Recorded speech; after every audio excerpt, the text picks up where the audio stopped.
다니엘의 기도입니다.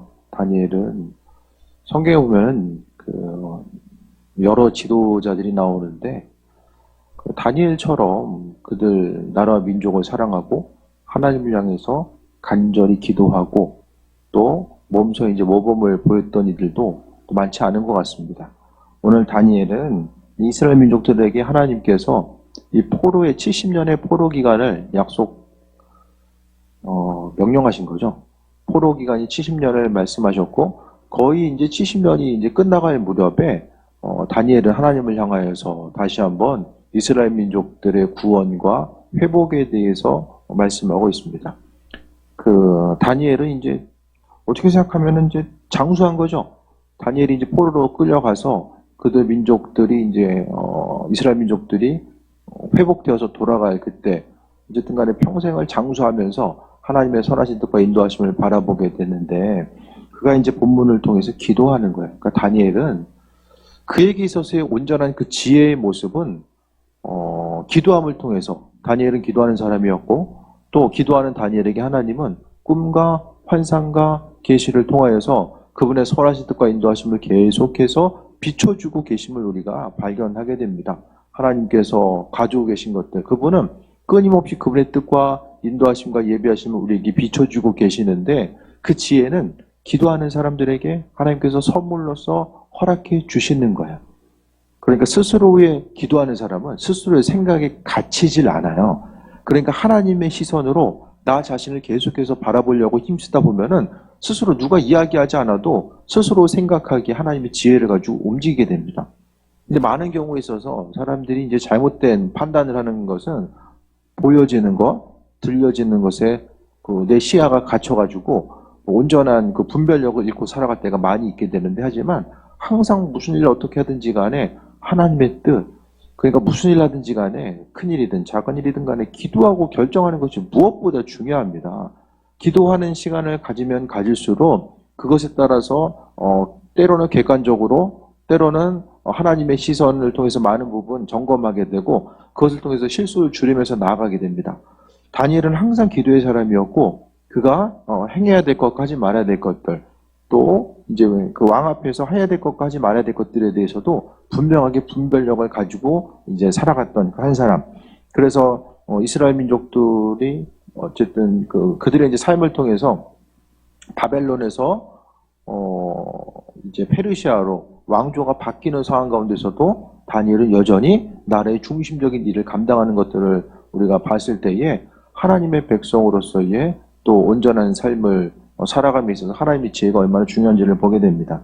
다니엘은 항상 그에게 지혜가 있었던 것을 항상 하나님께서 그를 지혜롭게 하시고 은혜로 함께 하셨기 때문에 풍성한 가운데 하나님의 도우심과 인도하심 가운데 살아갈 수 있었음을 이야기합니다. 3절에 보니까 9장 1, 2절도 좀 보죠. 메대 족속 아하수르의 아들 다리오가 갈대아 나라의 왕으로 세움을 받던 첫때 그 통치 원년에나 다니엘이 책을 통해서 여호와께서 말씀으로 선지자 예레미야에게 알려주신 그 연수를 깨달았나니 곧 예루살렘의 황폐함이 70년 만에 그치리라 한 것이니라. 다니엘은 예언서의 내용을 알고 있었던 거야. 하나님께서 이사야에게 예레미야에게 주셨던 말씀들에 대해서 다니엘은 알고 있었어요. 그래서 그 약속의 말씀을 근거로 해서 그전에는 도대체 이게 70년이 뭘 얘기하는 걸까 몰랐는데 다니엘이 이제 실제적으로 그 연수에 대해서 살고서 이제 나라가 이스라엘 민족들이 돌아갈 수 있는 그런 환경 자체가 조성되는 것을 보니까 하나님께서 약속하신 이 말씀, 그러니까 70년이 상징적인 의미일 수도 있고 실제적인 연수일 수도 있잖아요. 성경에서도 보면은 실제적으로 문자적으로 받아들여야 될 것들이 있고요. 문자적이 아니라 상징적으로 받아들여야 될 것들이 있어요. 예를 들어서 하나님이 우리를 사랑하신다라는 거는 이건 문자적으로 받아들여야죠. 이게 뭐 상징적인 게 아니잖아요. 근데 이제 상징적으로 우리가 받아들여야 될 것들은 대표적인 게 계시록의 내용들이 많이 나오잖아요. 뭐 구원받는 사람들 숫자도 그렇고 하나님께서 행하신 일들에 대해서 이제 많은 부분 상징 언어로 풀어놓은 것이 많이 있는데 어쨌든 그런 부분 가운데 우리가 생각해 볼 수 있는 것은 하나님의 인도하심 자체는 기도하는 사람들에게 지혜를 주시고 다니엘이 오늘 기도하고 있어요. 3절에 보니까 내가 금식하며 베옷을 입고 죄를 덮어쓰고 주 하나님께 기도하며 간구하기를 결심하고. 왜 기도합니까, 다니엘이? 다니엘이 하나님 앞에 모르게 크게 잘못했습니까? 다니엘처럼 하나님 앞에 신실하게 살려고 했던 사람이 성경에 별로 없어요. 다니엘은 흠의 모습이 나오잖아요.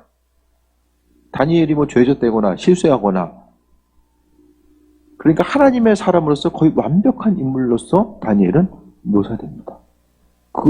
어떻게 생각하면은 동방의 의인이라고 불렸던 욥보다도, 또 성경에 보게 되면 요셉도 나오게 되는데, 요셉도 처음에 보면은 하나님께서 꿈과 환상을 비춰줬을 때에 아직 성숙하지 못해가지고 있는 것들, 생각나는 것들 다 얘기하다가 형들로부터 미움을 받는 그런 모습들 보이잖아요.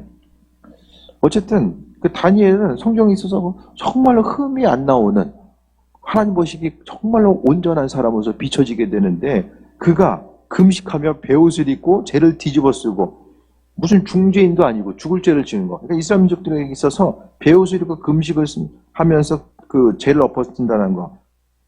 솔로몬이 그랬죠. 솔로몬이 아들을 살려달라고 이제 그 범죄하고 나서 살려달라고 하면서 이와 같은 기도의 모습, 간절한 기대와 소망과 어쨌든 그 회개의 모습을, 그러니까 가장 강력한 회개의 모습을 표현한 것 자체가 오늘 3절의 내용이에요. 다니엘은 실질적으로 그렇게 하나님 앞에 잘못한 게 없어요. 그런데 4절 보면 내 하나님 여호와께 기도하여 자복하여 이르기를 크시고 두려워할 주 하나님, 주를 사랑하고 주의 계명을 지키는 자를 위하여 언약을 지키시고 그에게 인자를 베푸시는 이요. 5절에 우리는 이미 범죄하여 패악하며 행악하여 반역하여 주의 법도와 규례를 떠났으며, 5절에 보니까 범죄하고 패역하고 행악하고 반역하고 주의 법도와 규례를 떠났다는 거. 한 구절인데 참 엄청난 얘기를 많이 해놨네요. 이스라엘 민족들이 왜 이렇게 됐는가? 죄 때문에 되었다고 이렇게 설명하고 있는데, 그 죄의 모습을 5절을 통해서 그들이 저지른 죄, 조금 더 정확하게 이야기하면 그들이 조상들이 저지른 죄. 물론 동시대 사람도 있었겠지만은 한순간에 이스라엘이 망한 게 아니잖아요. 죄가 역사를 통해서 쌓이다가 이게 이제 임계점을 넘어선 거야. 하나님의 인내의 임계점을 이제 넘어가서 결국에는 하나님 이대로 안 되겠구나 해서 포로기를 통해서 그들을 구원하시잖아요. 그런데 보니까 5절을 통해 보게 되면 이와 같은 죄, 다니엘이 하나님을 향해서 이렇게 범죄하고 패역했는가? 그건 아니잖아요. 나름대로 뭐 죄 안 짓고 살진 않았겠지만은 성경을 통해서 구체적으로 이야기하는 부분이 없어요. 이게 뭐냐?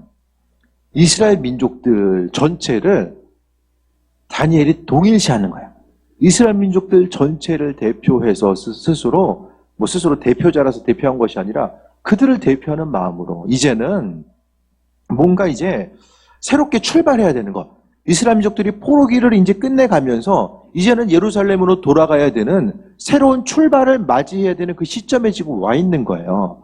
그래서 지금은 그 관계 회복, 하나님과의 온전한 관계 회복. 그러니까 이스라엘 민족들이 포로기를 끝내고 돌아감에 있어서 이제는 돌아간다라는 것은 하나님의 백성으로서의 새로운 출발을 알리는 그 시간을 맞이함에 있어서 뭔가 이제 하나님과의 관계성 가운데서 그들의 죄를 자백하고 용서를 구하고 그 용서함을 받아서 새롭게 출발해야 되는 이런 시점에 있는 거예요. 그거를 다니엘은 스스로 이스라엘 민족들을 대표하는 자신으로 이제 이것도 어떻게 생각하면 좀 상징적인 의미일 수도 있는 거죠. 그러니까 자신이 이스라엘 민족들을 대표해서 하나님께 기도하는 것처럼 이전 것들을 대표해서, 그러니까 구역에서 보면 왕이나 뭐 선지자 제사장이 백성들을 대표해서 나아가잖아요. 대제사장은 1년에 한 번씩 지성소에 들어가서 이스라엘 민족들의 죄악을 대신 하나님께 고백하고 회개 기도하는 내용들을 우리가 이제 발견할 수 있게 되는데, 그거와 마찬가지로 다니엘이 스스로 하나님께 지금 이스라엘 민족들 전체의 죄악을 대표해서 하나님께 용서를 구하고 이제는 새로운 출발로 나아가기 위한 결단의 순간이 있다는 거예요. 우리들도 마찬가지입니다. 나라 민족을 위해서 기도할 때도 있고, 오늘 어떻게 생각하면 다니엘의 기도는 중보 기도죠. 이스라엘 민족을 향한, 또 하나님의 마음을 기쁘시게 해드리기 위한 중보 기도의 내용입니다. 그러니까 우리는 굳이 뭐 내 죄악이 아니라고 할지라도 다른 누군가를 향해서 중보 기도하고, 또 하나님의 선하신 뜻과 인도하심에 대해서 바라보고 나아가는 부분들이 분명히 있어져야 되는데, 하나님 기도한 사람들에게 하나님의 지혜를 알려주실 뿐만 아니라 우리 자신이 누군가를 대신해서 기도하는 것, 하나님께서 마음 주실 때가 있어요. 이스라엘 민족들, 본인도 이스라엘 민족이긴 하지만 전체를 대표해서 이제 그런 기도의 모습을 또 이야기합니다. 6절에 우리가 또 주의 종 선지자들이 주의 이름으로 우리의 왕들과 우리의 고관들과 조상들과 온 국민에게 말씀하는 것을 듣지 아니하였나이다. 성경에서 지금 다니엘이 말하는 죄는 뭐냐면 듣지 않는 거예요. 듣지 않는 거. 죄를 지금 계속해서 뒤에 가면서 이야기하거든요. 7절에 보면은 주께서 쫓아내신 각국의 수치를 당할사오니 이는 그들이 주께 죄를 범하였습니다 라고 이야기합니다. 죄를 듣는 것. 또 11절에 보면 온 이스라엘이 주의 율법을 범하고 치우쳐가서 주의 목소리를 듣지 아니하였으니, 듣지 않았기 때문에 죄를 범하고 죄로 말미암아 수치를 당했다. 이 세 가지가 지금 계속해서 반복되고 있어요. 하나님께서 말씀하셨잖아요. 이스라엘 민족들 향해서 계속해서 말씀하셨어요. 선지자를 통해서 말씀하시고 또 주변 사람들을 통해서, 그러니까 하나님의 일꾼들을 통해서 계속해서 하나님의 뜻에 말씀하셨는데 이스라엘 민족들은 듣지 않았기 때문에 그들이 스스로 생각한 대로 환경 따라서 움직이다가 결국에는 멸망의 길로 들어설 수밖에 없었다는 사실에 대해서 말씀하고 있습니다. 하나님의 말씀이 무엇인지를 깨달아 알고, 그러니까 하나님이 우리에게 마음을 주실 때에 그 마음의 감동 따라서 움직이는 것 자체가 너무나도 중요합니다. 오늘 분명히 다니엘도 그냥 혼자 기도한 것이 아니라 기도하라는 마음의 감동을 받았을 거예요. 이스라엘 민족들의 죄를 자백하고 회개하는 것. 다니엘의 기도가 여기 기록되어 있다는 것은 이스라엘 민족들이 어떻게 생각하면은 다니엘의 기도를 통해서 이스라엘 민족들이 잘못이 무엇인가. 그러니까 다니엘의 기도고 다니엘서가 이제 후대 사람들이 이제 계속해서 읽혀지잖아요. 그러니까 그들이 왜 멸망을 당했고, 그들이 도대체 무슨 일을 어떻게 잘못했길래 이 어떤 범죄로 인하여서 이 포로기를 경험할 수밖에 없었는가. 그것은 오늘 다니엘의 입술을 통해서 어떻게 생각하면 하나님의 뜻과 이스라엘 민족들이 포로기를 경험할 수밖에 없었던 그 이유를 다시 한번 다니엘의 그 입술을 통해서 하나님께서 말씀하시는 것도 또 동일한 그런 의미성도 여기 담겨 있는 거예요. 이스라엘 민족들이 듣지 않았기 때문에 수치를 당했다라고 해요. 하나님의 말씀을 듣지 않고 중요하게 여기지 않으면 수치가 돼요. 사람들 앞에서 수치당하게 됩니다. 하나님 말씀대로 살아가는 이들 한 사람 한 사람 하나님께서 세워주시는데, 사람이 그 수치를 당한다는 것은 선택을 잘못한 거, 하나님 말씀대로 살아갈까 아니면 스스로 원하는 대로 살아갈까, 그것에 대해서 선택을 잘못하다 보니까 말씀대로 살아가지 못함으로 인해서 수치를 당하게 되는 이런 결과들을 또 이야기합니다. 그들이 주께 죄를 범하였기 때문에 수치를 당했다라고 말씀하고 있습니다. 계속해서 범죄했다는 얘기를 하고 있어요. 8절에도 보면 주여 수치가 우리에게로 돌아오고 우리 왕들과 우리 고관들과 조상들에게 돌아온 것은 우리가 주께 범죄했음이니이다. 범죄해서 우리가 수치당하고 있습니다. 나라 없이 떠돌잖아요. 떠돌고 하나님의 성전 그렇게 멋있게 졌는데, 솔로몬 때 멀리도 안 가고 그 아들 때에 이집트로 있는 거 다 뺏기잖아요. 있는 거 다 그냥 싹싹 긁어가지고 있는 거 다 뺏기고, 또 채워놓으면은 또 누가 와가지고 또 가져가고, 채워놓으면 가져가고, 이런 수치의 역사, 그게 다 우상 숭배로 인해서 죄 때문에 계속해서 어려움 당하게 됩니다. 성경은 말씀 순종함에 대해서 아주 중요하게 이야기하고 있어요. 그 말씀에 대해서 순종하는 것 자체를 아주 중요하게 여깁니다. 그러니까 하나님이 우리를 축복하시는 것은 하나님의 말씀을 귀하게 여겨야 돼요. 하나님이 소중하면은 그분의 말씀이 소중한 거예요. 우리가 날마다 뭐 예배하고 기도한다고 해서 하나님께서 우리의 그 어떤 예배를 받으시는 것이 아니라, 그 삶의 모습 자체가 하나님이 소중하면 그분의 말씀을 놓치지 않고 말씀에 순종한다라는 것은 그분의 권위를 인정한다라는 거잖아요. 권위를 인정하는 거. 부모님이 자녀들이 얘기 안 들으면, 말 안 들으면 왜 기분이 나빠요? 부모님을 인정하지 않는 것으로서 이게 받아들이는 거잖아요. 말씀 통해서도 이 순종함의 모습 자체는 하나님을 하나님으로서 인정하고 내 주인으로서 받아들이고 나아감에 있어서 우리가 할 수 있는 최고의 헌신이에요. 말씀대로 순종하는 것은 하나님을 하나님으로 인정하는 최고의 헌신이 바로 말씀대로 순종이고 반응입니다. 오늘 본문 가운데서는 하나님을 향해서 우리가 범죄한 것, 하나님을 향해서 마음의 중심을 두지 않고 그 불순종한 것 자체가 범죄였다라는 것. 그러니까 결국 그들이 망하고 수치를 당하는 원인은 하나님 말씀에 대해서 불순종했다라는 그 결론 자체를 오늘 본문을 통해서 계속해서 강조하면서 그걸 지금 다니엘은 회개하고 있는 거예요. 하나님을 향해서 우리가 범죄해서 왕이든지 계속 나오잖아요. 고관들, 고위공직자들 이야기하고 또 제사장들 뿐만 아니라 왕들 그리고 사람들, 그 일반 백성까지도 주께 범죄했다라는 거. 범죄함의 의미는 말씀대로 살아가지 않았다라는 거예요. 하나님께서 계속 말씀하세요. 계속. 신구약 중간 시대 이전까지 계속해서 하나님께서 말씀하시잖아요. 근데 그들이 듣지 않았다라고 말씀하고 있습니다. 11절 보면 온 이스라엘이 주의 율법을 범하고 치우쳐가서 주의 목소리를 듣지 아니하였으므로 계속 또 듣지 않았다는 얘기하죠. 한두 번 얘기하는 게 아니에요. 지금 9장 전체를 통해서 계속 듣지 않았다. 듣지 않는 것은 말씀대로 순종하고 반응하지 않았다라는 거잖아요.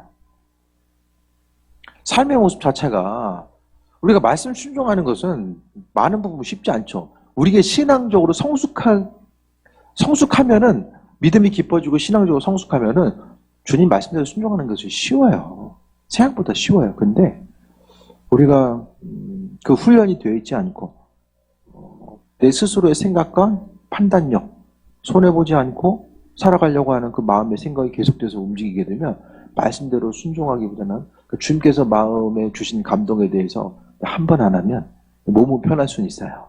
몸과 마음은 몸은 좀 편할 수 있고 그 한 번을 넘어감으로 해서 어떤 이득을 취할 수도 있지만은 결국 그것 자체가 순간 넘어가는 것 같아도 하나님은 그 순간 그거 한 가지 한 가지 순종하는가 안 하는가를 하나님께서는 아주 중요하게 바라보고 계세요.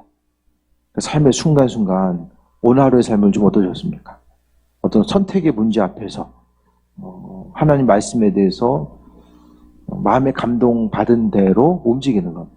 근데 많은 부분에 있어서 우리가 가만히 있다고 해서 하나님께서 마음의 감동을 주시기보다는 물어보는 이들에게 주시는 것 같아요. 묻고자 하는 거. 하나님 이런 상황이 있는데 하나님 기뻐하신 일이 뭘까요? 어떤 삶의 행동을 어떻게 하는 것을 하나님 기뻐하실까요? 근데 제가 보기에는 한 80% 이상은 그냥 기도하는 순간 알게 되는 것 같아요. 80% 이상은.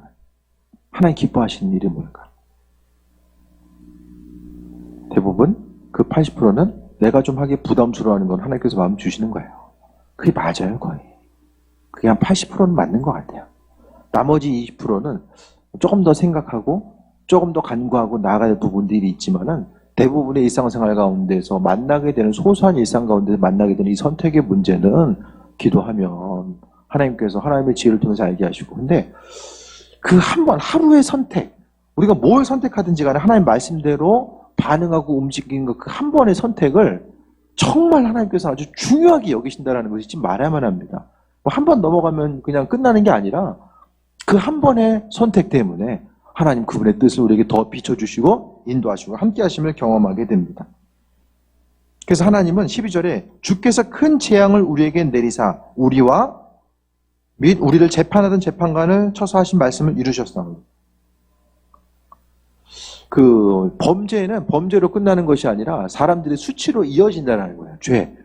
그러니까 죄 때문에 하나님께서 징계를 내리심도 있지만은 그 죄가 스스로 죄가 열매를 맺는 거예요. 엄밀히 이야기하면 하나님을 향해서 말씀대로 순종하고 헌신한 것이 열매를 맺는 것처럼 죄 지으면은 그 죄가 언젠가는 알아서 이제 싹이 나고 죄의 열매가 나타나서 사람을 수치스럽게 만드는 결과를 초래하게 됩니다.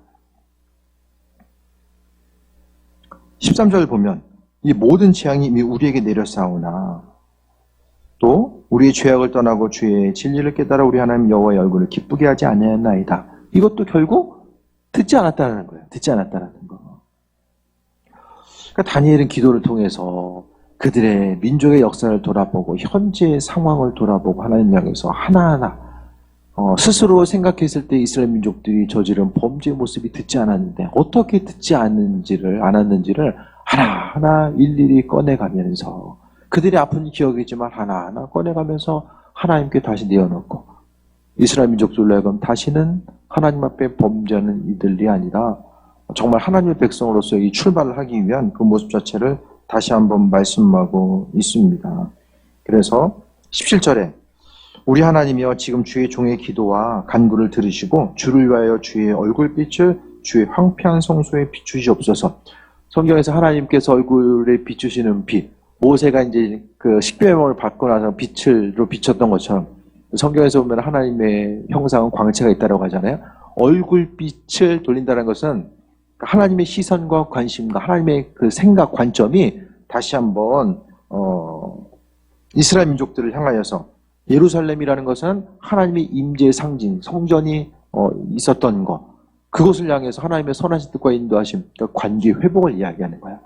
이제는 이스라엘 민족들이 어디로 돌아갑니까? 예루살렘으로 돌아가야 되잖아요. 하나님. 오늘 본문을 통해서 주의 종의 기도와 간구를 들으시고, 민족들이 다 기도한 것도 아니고 뭐 기도한 일부의 사람들이 있었겠지만은 다니엘이 하나님 내 기도를 들으시고 우리 민족들의 죄를 용서하시고 새로운 출발을 하나님께서 약속대로 이루시기를 원합니다. 중보기도자의 마음이 이런 것 같아요.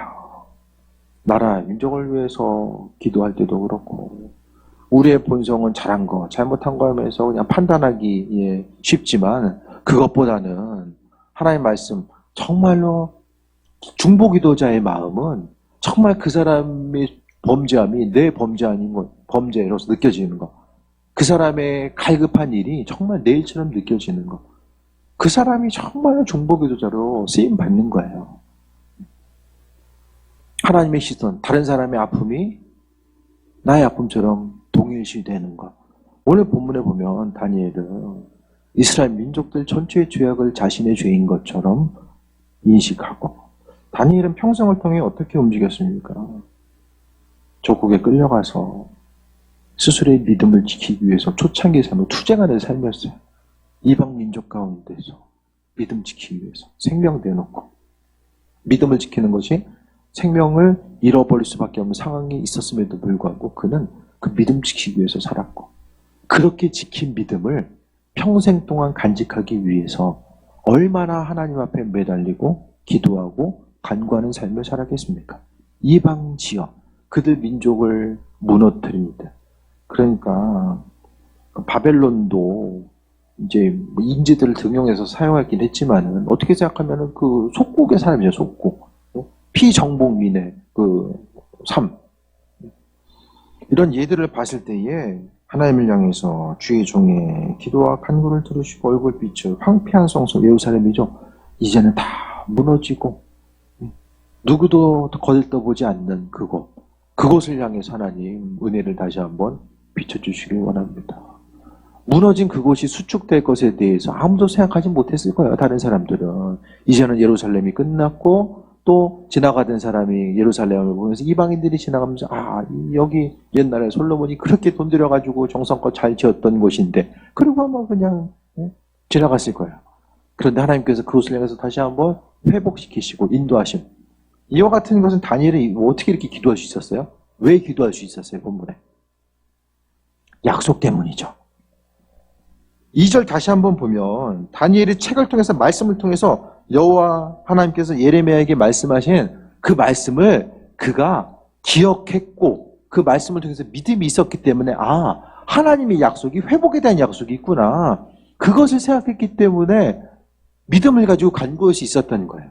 우리도 하나님 그 말씀을 통해서 분명한 약속이 있잖아요. 우리의 삶을 통해서 나라 민족을 향해서 우리 교회를 향한 하나님의 분명한 약속의 말씀이 있거든요. 그 약속을 붙들고 기도하는 거예요. 약속을 통해서 말씀에 대한 그 약속을 붙들고 기도하면 하나님께서 분명히 응답하시고 함께해 주십니다. 그러니까 하나님의 약속을 깨달아 알고 나니까 그것에 대한 믿음이 생기니까 기도할 만한 힘과 능력이 그에게 또 굽이 되었다는 것에 대해서 보게 됩니다. 18절에 나의 하나님이여 귀를 기울여 들으시며 눈을 떠서 우리의 황폐한 상황과 주의 이름으로 일컫는 성읍을 보옵소서. 우리가 주 앞에서 간구한 것은 우리의 공의를 의지하는 것이 아니요 주의 큰 긍휼을 의지함이니이다. 하나님, 내가 기도하는 것은 우리가 뭘 잘했거나 우리가 어떤 의의가 있어서 기도하는 것이 아니라 오로지 하나님의 긍휼 때문에 기도합니다. 하루하루 삶의 여정 가운데서 얼마나 감사한 일이 많이 있습니까? 올 한 해 감사한 일이 얼마나 많으세요? 나만 있어요? 감사한 거 없어요?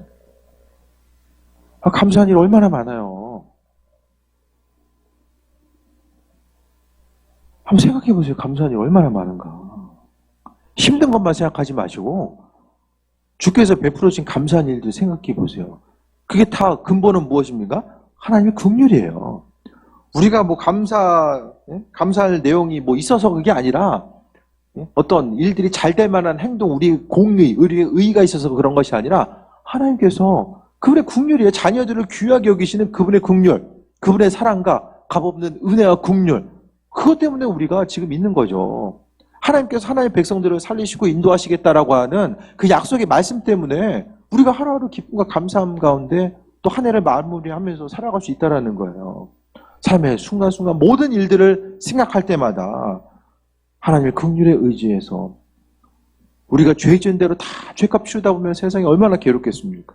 하지만 하나님께서 우리 죄를 용서해 주시고 때로는 방향성에 대해서 우리가 나아갈 길에 대해서 하나님께서 비치시고 함께해 주셔서 이건 해야 되고 이거 하지 말아야 된다는 것을 하나님께서 지혜를 주셔서 온전한 방향으로 나아갈 수 있도록 은혜 베푸시고 인도하셔서 우리가 여기까지 올 수 있었다는 거예요. 모든 것이 하나님의 은혜이고 긍휼의 증거입니다. 그래서 오늘 다니엘은 하나님의 약속과 긍휼의 근거에서 간구하고 있는 거예요. 하나님 들으시고 응답하시고 예루살렘 성읍을 향해서 비치시고 함께하시길 원합니다. 다시 한번 하나님께서 성경에 보면은 그 솔로몬이 성전 짓고 나서 하나님께 간구하잖아요. 이스라엘족들이 범죄하거든 여기 와서 기도했을 때에 하나님 들으시고 용서하시고 적들이 쳐들어왔을 때도 여기서 기도하면 하나님 응답하시고 심지어 이방인이라고 할지라도 그들이 와서 성전에서 기도하면 하나님 응답하시고 다 지금 그 하나님 향해서 그분의 사랑과 인도하심 이스라엘 민족들을 향해서 예루살렘에 성전이 지어졌을 때 하나님 정말 기뻐하시고 솔로몬을 향해서 흡족하셨던 그 과거의 영광이 과거로 끝나는 것이 아니라 이후에도 하나님 계속되길 원합니다. 그 하나님의 영광, 그 시선, 그 모든 것이 이제는 다시 한번 회복되길 원합니다라는 것을 말씀에 대한 약속과 하나님의 그의 삶을 통해서 경험했었던 하나님의 긍휼 이 두 가지를 근거로 해서 하나님께 간구하고 있는 거예요. 내년 한 해도 마찬가지입니다. 새해 먹고 나아가시는 거 하나님께서 말씀을 통한 약속들 우리에게 주신 약속들이 분명하게 있어요. 우리 한 사람 한 사람을 통해서 주신 약속과 또 하루하루 삶에서 하나님의 긍휼 때문에 내가 살아가고 있구나. 올 한 해 정말 시간 헛되게 보낼 때도 많이 있었고 주님보다 마음의 중심을 더 두는 것도 있었고 마음에 감동 주시는 거 불순종할 때도 있었는데 그래도 하나님께서 긍휼로서 용서하시고 은혜로 베풀어 주셔서 여기까지 인도해 주셨는데 앞으로의 삶도 마찬가지죠. 결국 하나님의 긍휼입니다. 예수 그리스도를 이 땅에 보내심도 긍휼이고 죄 많은 우리가 또 구원받을 수 있는 것도 긍휼이고 다 주님의 사랑보다 더 깊은 개념이 긍휼이 아닐까 그런 생각도 좀 해보게 됩니다. 19절에 주여 들으소서 주여 용서하소서 주여 길을 기울이소서 행하소서 지체하지 마옵소서 나의 하나님이여 주 자신을 위하여 하시옵소서 이는 주의 성과 주의 백성이 주의 이름으로 일컫는 바 됨이니이다. 다니엘 19절이 한 절이지만 다니엘이 정말 하나님을 향한 절박함과 기대함과 소망함 뭔가 좀 비장함도 느껴지고요. 정말 하나님께서 행하시지 않으면 안 된다라고 하는 이 절박함이 오늘 본문 가운데 느껴져요. 들어달라는 것은 다니엘의 그 간절한 기도에 대해서 하나님 들어주시고 그들 조상들 또 지금 현재 있어서 범죄한 이들 이스라엘 민족들이 포로기를 통해서 그들의 죄에 대해서 깨달아 알았지만 100% 모든 사람들이 다 죄를 회개했던 건 아니거든요. 이스라엘 민족들이 이렇게 기도했지만 본토로 돌아갔던 그 사람들이 이제 그 역대기를 통해서도 나오잖아요. 돌아간 사람들을 면밀히 보면 돌아간 사람보다 돌아가지 않는 숫자가 훨씬 더 많이 있었어요. 70년의 시간이라는 것은 거의 2세대 이상이 지나갔기 때문에 이스라엘 민족들의 정체성을 가지고 살았지만 많은 사람들이 바벨론에 동화되어서 그들의 언어를 잃어버리고 그냥 거기 만족하며 살게 되었다라는 거예요. 그러니까 모든 사람들이 회개한 것도 아니었어요. 하지만 하나님 들으시고 용서하시고 무엇보다도 귀를 기울이시고 행하시옵소서. 귀를 기울인다는 것은 이스라엘 민족들의 그 기도를 들으시고 움직여달라고 다시 한번 간구하고 있어요. 인생 최고의 불행은 하나님이 더 이상 관심을 기울이지 않는 거예요.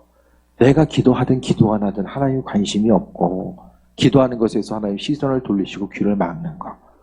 그 죄가 그와 같은 일들을 하게 하거든요.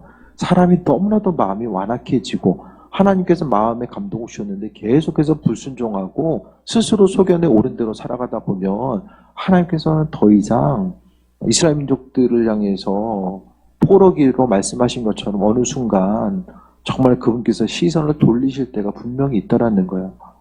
그 시선을 언제까지 돌리실지는 모르지만 사람마다 좀 다르겠죠. 그런데 중요한 것은 세상에서의 가장 큰 불행은 뭐 건강이 문제도 아니고 돈 없는 것도 아니고 관계가 깨진 것도 아니고요. 하나님과의 관계가 깨진 거예요. 그게 가장 세상에서 불쌍한 사람이에요. 그래서 우리는 항상 마음속에 내가 현재는 범죄도 내가 회개하고 언제든지 마음만 돌이키면 하나님 용서하신다. 용서하시지만 우리가 그걸 역으로 이용하면 안 되잖아요. 용서하심도 하나님의 주권과 그분의 뜻과 인도하심이거든요. 우리는 항상 겸손하게 하나님 마음에 합한 자로서의 삶을 살아가는 것, 그것이 무엇보다 중요합니다. 나의 하나님이여 주 자신을 위하여 하시옵소서. 뭐냐면은 이는 주의 성과 주의 백성이 주의 이름으로 일컫는 바. 그러니까 하나님께 예루살렘과 이스라엘 민족들이 하나님께 영광 돌리는 삶을 앞으로 더 살겠습니다. 하나님께서 영광 받으시기 위해서 우리의 삶을 돌이키시고 함께 해주시길 바랍니다라고 하는, 어떻게 생각하면 마음의 기대와 소원을 가지고 하나님께 간구하고 있는 거예요. 오늘 본문의 그 다니엘의 기도가 너무나도 절박합니다. 간절한 그 회개 기도, 성경이 그 어떤 회개의 모습보다, 성경에 회개 기도가 많이 나오잖아요. 시편 51편 같은 경우도 그렇고 다윗의 회개, 그 어느 회개의 모습보다도 다니엘의 회개의 모습은 하나님의 약속과 긍휼에 근거하면서 기도하고, 무엇보다도 하나님께 그 영광 돌리는 삶, 이스라엘 민족들이 무너지지 않냐고 이후의 삶을, 아버지께 영광 돌리는 삶을 살고자 하는 그 마음의 결단을 오늘 본문을 통해서 표현하고 있습니다. 그래서 오늘 볼 수 있는 것은 기도했을 때에 다니엘이 했던 중보기도, 하나님의 긍휼과 은혜에 대해서 기억하고, 다른 사람이 정말로 내가 다른 사람이 된 것처럼 그들의 문제를 가지고 간절히 기도하고 하나님의 영광을 위해서 기도하면 하나님께서 또 들으시고 응답하시고 그분의 풍성하신 뜻을 우리에게 비치시고 함께 하신다는 것에 대해서 보게 됩니다. 우리가 기도할 수 있는 것은 주님의 백성이기 때문에, 하나님께서 우리를 그분의 백성으로 삼으시고 인도하시고 함께 하셨기 때문에 우리가 기도할 수 있는 거예요. 다른 누군가가 아니라 하나님은 우리의 입술의 고백을 원하시고, 하나님 보시기에 합한 자로서의 삶을 살아가는 것, 항상 우리는 죄가 우리의 삶을 파괴하고 하나님과의 관계성을 파괴한다는 것에 대해서 날마다 기억해야 되고, 마음에 감동을 주실 때에 큰 일이든 작은 일이든 우리가 하나님께 한 번 더 물어보고 결정하고, 그 물어보는 것이 바로 주님과 동행하는 삶이고 인도하심 받아 나아가는 모습입니다. 일상생활에 너무 바쁘다 보면 하나님과의 관계성도 잊어버리고 그냥 습관적으로 반복하면서 인생을 살아갈 때가 많이 있지만, 그것보다는 내년 한 해는 조금 더 주님의 자리를, 내 삶 속에서 주님의 자리를 내어드리고, 또 그분께서 마음의 감동으로 허락하시는 것들에 대해서 더 기쁨으로 바라보면서 나아가다 보면 은혜 더할 줄 믿습니다. 오늘 이스라엘 민족들이 듣지 않았다라는 것, 그것이 그들로 하여금 고난의 길로 들어서겠다는 것을 다시 한번 기억하시고, 하나님의 말씀을 듣고 마음에 감동 주시는 대로 반응하고 순종하다 보면 그 하루하루가 쌓여져서 하나님의 백성으로서 승리하는 삶을 살다가 아버지 앞에 가는 거예요. 다른 여러 가지 것들이 있겠지만 주님 마음에 합한 자로서 믿음으로 순종하고 달려가는, 또 은혜 가운데 마음의 감동 따라서 기도하고 승리하는 귀한 삶 되시기를 축원드립니다. 기도하겠습니다. 주님 주신 은혜와 마음의 감동 따라 승리하는 삶 살아갈 수 있도록 하나님 은혜 위에 은혜 더하여 주옵소서. 이 모든 것이 다 주님 베풀어 주신 은혜임을 아버지 하나님 기억합니다. 하나님 마음에 감동하셨을 때 믿음으로 순종하고 반응하게 하시고 하나님의 선하신 뜻만 바라보며 또 새해 먹고 나아가게 해 주옵소서. 모든 것 주님의 은혜임을 고백하오니 영광 받으시고 우리의 삶의 여정 가운데 날마다 함께 하옵소서. 예수님의 이름으로 기도드립니다. 아멘.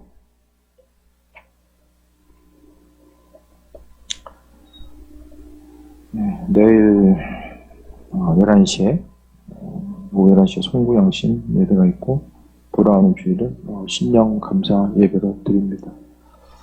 날씨가 많이 추워졌는데 건강은 조심하시고 또 삶의 순간순간 주님과 교제하고 동행하는 귀한 삶 되시길 바랍니다. 찬양하고 기도하겠습니다.